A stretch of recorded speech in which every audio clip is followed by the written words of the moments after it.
Hi, how are you doing? Doing well. How are you, sir?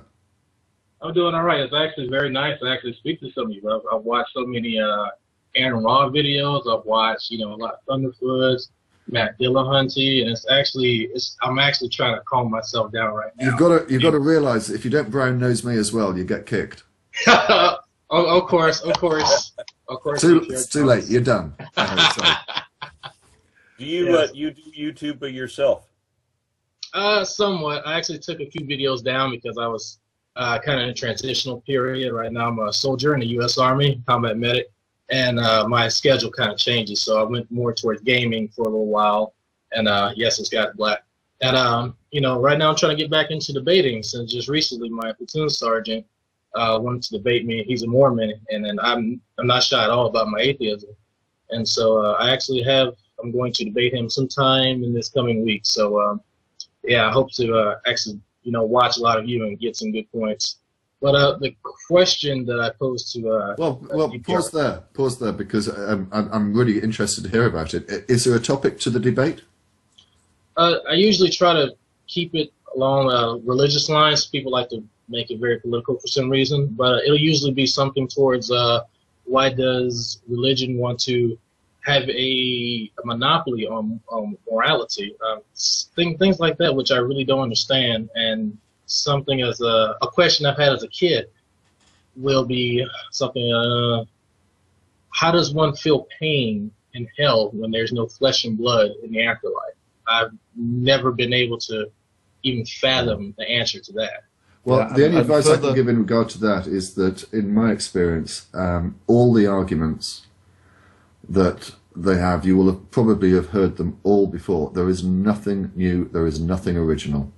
Exactly. and on the pain front, actually, you'll probably know this as a medic that once the nerves have denatured, you can't feel any pain because the nerves don't function when they're denatured. Once the flesh is cooked, that's it.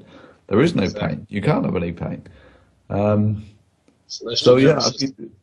The thing that no, most amazes well, me, I'm sorry, go actually, ahead. Muslim hell, it turns out, is much better than Christian hell.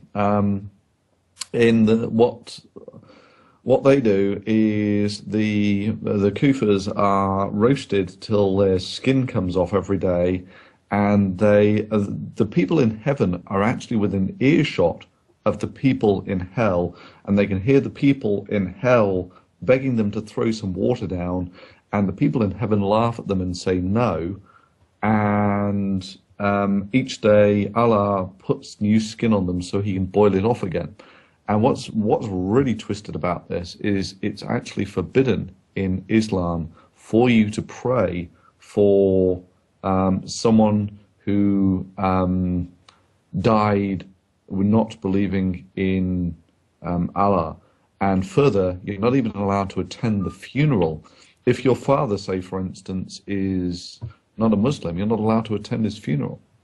It's some really fucked up shit. What's the position with a non-believer then, or somebody who hasn't heard of Allah? Do they automatically get sent to hell? I think I don't know, but they do have these rules that you're not allowed to attend religious services for other dead people. So if your dad dies and your dad's a Christian, you're not allowed to attend his funeral, and you're not allowed to pray for him because he died rejecting Allah Muhammad or whatever. Okay, we've moved slightly off topic, but Alfred, again, just before we move on to your question, is it my understanding when you said you were going through a transitional state, was this a transition from theism to atheism? Oh no, that happened. I want to say back around Hurricane Katrina. The transition I was speaking of was a YouTube transition for Okay. topics. But again, I always like to invite people who appear on the show who were believers and have lost that belief to explain what that process was like and how long it took. And like dealing with the previous caller, what message was there, if any, that particularly worked with you?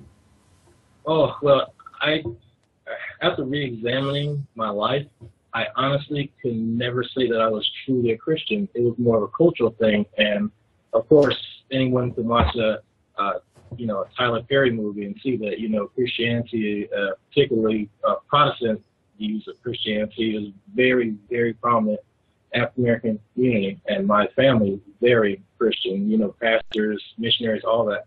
But my personal experience is that I honestly never believed. I formed more of a Hindu belief in the Brahma before I actually even knew what that was, as to how I thought the universe worked. And ever, I want to say from age 1 to 16, I just kind of followed along with what I was taught to believe. And so I started questioning stuff like the question I posed about suffering in hell. And, you know, stuff like that would never be really addressed. It would be kind of swept under the rug. It would be, you know, just like it didn't matter. And that bothered me. And so I want to say, yeah, after Katrina, around 2007, when I was actually engaged in higher level education, that I started getting on I can't believe I'm admitting this. I got on Yahoo Answers, and Yahoo Answers was probably the biggest motivator for me to becoming an atheist. And I found myself just kind of enraged because, you know, people are questioning whether, you know, God existed. And, you know, these atheists on here are making all these points. And, you know, I try to grab the Bible and, you know, do the good Christian thing and convert them via standard TCP/IP. And the second I picked it up, I just put it down because I realized this is bullshit. What am I doing? And ever since then, I've been kind of just exploring what I honestly believe myself and not what, you know, my parents told me to believe. And has this caused any problems in your professional life or personal life? Not necessarily. I think my mother always knew that I really didn't believe. Just certain comments, insensitive comments I make about, you know, the cross and religion in general. They're all grown up. I'm pretty sure she knew. But it has caused issues kind of in my family. Professionally, no. The military is an interesting dynamic. It's a completely different culture, and it's more accepting than the civilian world.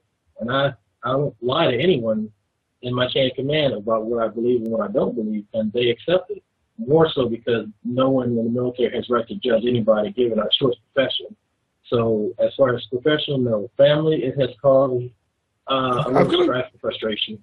I've got a brief question on that. Do you think that's partially related to you being a medic? And of all of the people you can't afford to alienate are the medics, because they might be the people saving your life someday.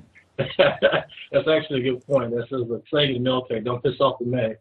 And that has a little bit to do with it, maybe 10%. 90% is that people are generally more accepting as to, you know, people being, you know, Satanists, Wiccans. I know several people that actively practice Santeria, for all you know that what that is. And he is in the same squad as a fundamentalist Christian, and they get along just as brothers.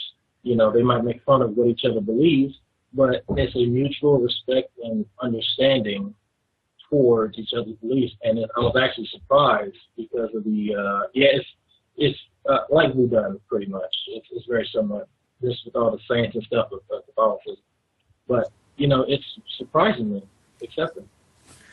I'm telling you, Oren, do go on if you've got something to say, but I'm consciously aware that we're questioning the person that's come to question us, so we'll come back to that. Oren, did you want to say something first? You threw me off track. I don't remember what it was. Go ahead. Yeah. Well, you had a question for Thunder and Oren, I think, Alfred. Oh, yes. I looked it up again. It was kind of long-winded. I was just going to say that it's difficult for me to imagine an environment that supersedes people's religious beliefs, because the people that I encounter, there's just not an environment that could ever. I mean, these are the people that would be outed out of the military before they get through boot camp. You know, these are the kind of people that I'm thinking of. As far as I understand, with the military, there's the Band of Brothers thing, which essentially I don't know, I've never been there, but even going back to Shakespeare, you know, for who spills his blood this day with mine, be he ne'er so vile, shall be my blood. Don't do your Henry V today. Right, but I'm not holding my manhood cheek today, Thunder. The point is there that when you are actually in mortal danger and your life actually depends on the people around you, I'll put it in frontline terms so it's easy, but, I don't care what you believe in as long as you can shoot straight. Exactly. And then that pertains to multiple things. It's not just religious preference, that's sexual orientation, the whole, don't ask, don't tell thing. Nobody cared. The world didn't stop spinning for us. It was just like, why are these civilians so focused on religion and people's sexual orientation? I don't care if, Private First Class Joe is staring at my ass. I want to know he's watching my ass, make sure I don't die. That's what's really important. I guess the difference with the people that I've encountered is they are such extremists that they, as I said, they wouldn't have made it through boot camp. I mean, I find myself surrounded by people that are full of such hatred and such vitriol that they wouldn't be able to let anything get past that. I know Christians who are devout ministers, and they see past the fact that I don't believe anything that they do. One guy came to me and said that he was going to pray for me, and this is a friend of mine. He came to me and said that he was going to pray for me, and I said, well, I appreciate that. You have to understand that you may as well have just told me that you're going to write a letter to fucking Santa for all that means to me, because that's literally what it means to me. And he understands that I feel that way, and he sees past it. And this is an important point kind of embedded in this. This person who holds his Christian beliefs ever so dear to him is willing to see past the fact that I believe that everything that he believes is hooey. I look at this person as, although he believes a bunch of absolute nonsense, he's also one of the best people that I know in the world. And he's certainly not typical of most of the Christians that I know. Now, for the two of us to look at each other and see past these differences, only to me paints a very dim picture of what this God is who can't see past these differences and who doesn't care who is a good or a decent person and only judges you on whether or not you believe. This, to me, indicates that these rules did not come from an actual God. These come from the con man who need to sell their wares or they have to get real jobs. Well, can I just raise an issue? And I'm sorry, I said we'd come back to you for your question, Alfred, but before we do, because we've got free lines, so to speak, no one waiting, let me see if I can provoke a few people to join the show by just raising that issue, because when I proposed before that I didn't care what people thought as long as they kept it to themselves and privately, on the charity event, for example, when we had Matt Dillahunty on, you told me that was a ridiculous position to hold, and I should care about what people think. So if you want to discuss that, let's not go into it now, but if you want to discuss that, there's an issue that you might want to call in. But Alfred, let's finally get round to your question. The question that I posed was, how do I raise my children to be objective toward religion? I hold a certain disdain for religion in general, particularly Christianity, just because of the history of it taking part in enslaving my ancestors for 200 plus years, up to 21. But how do I get rid of my bias and teach my son, okay, here's what religion teaches, here's what people believe, here is, these examples of allegory in our literature and our media that people are using, and turn it into a constructive kind of a fact-finding, I guess, ritual with my children. To a degree, that matters on the child as to how receptive they're going to be to whatever your lesson is. I've had a good deal of fortune with both of my children in that when my daughter asked the question, which is the right religion, I told her that none of them are right, including me, and that she was very dissatisfied with that. And I said, well, you're just going to have to put up with it because that's the way it is. I don't know what no one can know. And if anybody says that they do know what no one can know, then you know that they're not being honest with you or themselves, and that she had to figure these things out for herself. With my son, he wants things to make sense. He wants to be able to understand things, and he wants to analyze things, and God just doesn't make sense. If you can accept that it's because I said so is an explanation, or if you can accept that because it's magic, that's why, is an explanation for mechanisms of how things work, then that's fine. But his mind will not accept that as an explanation for anything. It's not a justification. Because I said so is not an answer for him. He wants to know more than that. And I hope that your children are as difficult to raise in that capacity as mine. Probably will be. It's a shame we don't have concordance here because exactly my thoughts. Yeah, he's got 2 children, and he's done a wonderful job, I think, in that he has not sought to lead them in any particular direction, and he has not, even though he is an atheist, sort of like told them that, you know, God is wrong or God is evil and religion is bad or anything like that. He's even takes them to church. I don't know how frequently. I don't think it's necessarily every week. It might be every other week or something. I don't know. I think it's a very difficult question. All I would say is provide them with the opportunity to think for themselves and encourage in them a desire to learn. Now, if there's anything I could add to that, I mean, when you talk about the desire, you know, the ability to think for yourself, know your options would be good. I've taken my stepchildren.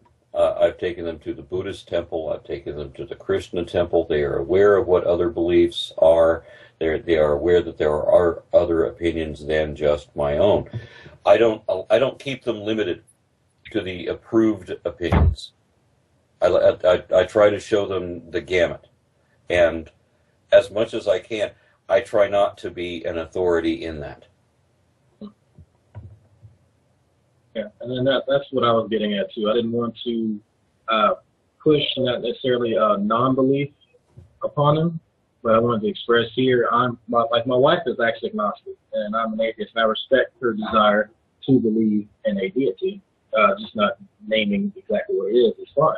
But I didn't want what we believe or don't believe to really affect his choice. And I guess I see the point you are getting at is that here, you need to make your own informed decision. I will give you the literature you need, and I will tell you from my experience what has happened to me and what's happened to your mother, and historically. And that's one of the points that I made to my wife even before we got married, is that I'm going to teach my children world history before I teach them religion, so they can see what has happened historically and then go back and see, okay, well, why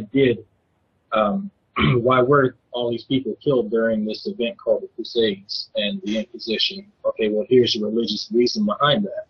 And so I guess that's manipulative to a certain degree, but I wish I was taught world history before I was taught religion, because I have a completely different opinion to this day. It does put a different shine on things, doesn't it? Aaron? I want to throw something else in there, too.